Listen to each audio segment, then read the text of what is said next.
buntag sa inyong tanan guys, na ay nakita si kaibigan no, na itong lugar na to kailangan talaga na mag-ingat. Ginawa po namin itong pagpapaabot dahil po sa impormasyon po ng ating kaibigan doon sa kanila. Dapat talaga ngayon mag-ingat at maganda din po na ipauna po natin kung ano man po ang hindi pa nangyayari, kasi sign po ito doon sa kanilang kaharian ni kaibigan na ito po ang mangyayari doon sa lugar na to. Kaya pakishare po, ito po yung lugar, baka kalugar po ninyo ito, nasa Butuan po no. Butuan po ang nakitaan po ngayon ng ating kaibigan na mayroon pong aksidenteng magaganap po doon, at dalawa pang nakita ng ating kaibigan na dapat po talaga masumpa ito.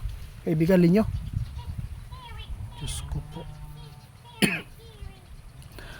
Ito po ang sabi ng ating kaibigan, patawad po daw no? Nakita daw nila na mayroon pong pangyayari dyan na maganap, kaya mag-ingat po hanggat hindi pa nangyari. Mas maganda po ay mapaabutan kayo ng mga sign na nakita ng ating kaibigan na mangyayari dyan.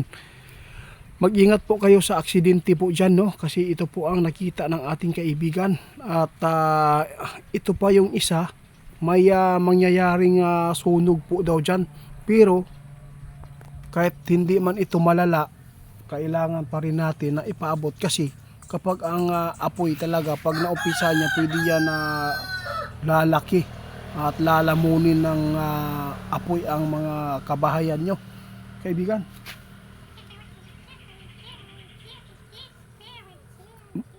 Ito yung nakita ninyo doon sa inyo, na ito po ang lugar na to ay may posibleng sinabi po ninyo na mangyayari na di maganda.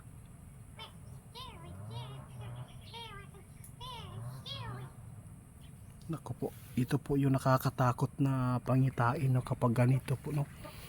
Hindi po nila inaasahan guys, sabi ng ating kaibigan, na ito po yung tumatak doon sa kanilang bula, na kung saan pwede nila makita ang pangyayari na mangyayari po dito sa atin.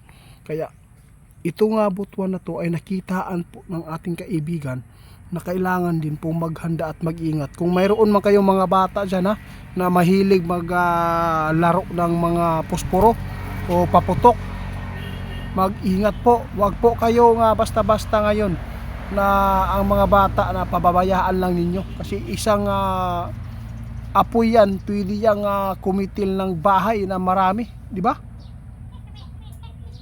Naku po. At saka ito po, natakot si kaibigan. May nakita si kaibigan tulad po ng aksidente na isa po itong lasing no. Ito po ang driver na to, lasing daw guys, at nakapagbigay po ng maraming madamay na kinabuhi ani, giahak na. Unsa man ni sa klase kaibigan? Paki-share guys baka mayroon tayong mga makapanood sa share ninyo doon sa Butuan na yung mga driver ng mga wing van, malalaking mga sasakyan dito, baka po mahilig sa inom.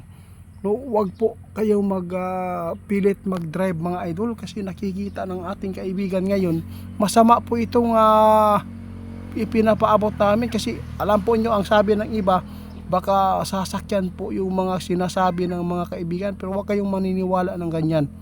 Hindi po yan sasakyan, kaya nagbabala sila para hindi ito mangyari, para agad masumpa at hindi po magpataka-taka lang padagan ng mga o kining apoy kaibigan.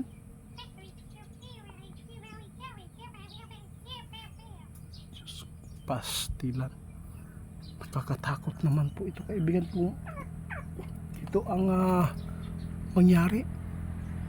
Alam po ninyo guys, nakita man ko ni kaibigan kanang aksidente, yung aksidente talaga kadalasan po ang pinakamaraming aksidente sa Disyembre, kasi alam po niyo napakaraming mga party-party nag-iinom, nagdadala ng sasakyan, kaya yun po ang babala ngayon ng ating kaibigan.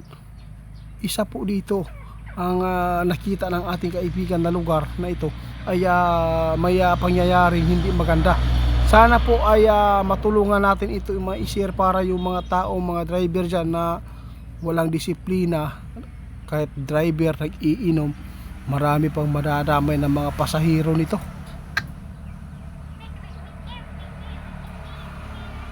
Kakalungkot po yan, kaibigan. Oo, kasi napakarami po talaga na nag-alaala ba sa Kapaskuhan. O, tapos yun pa ang mangyayari, no?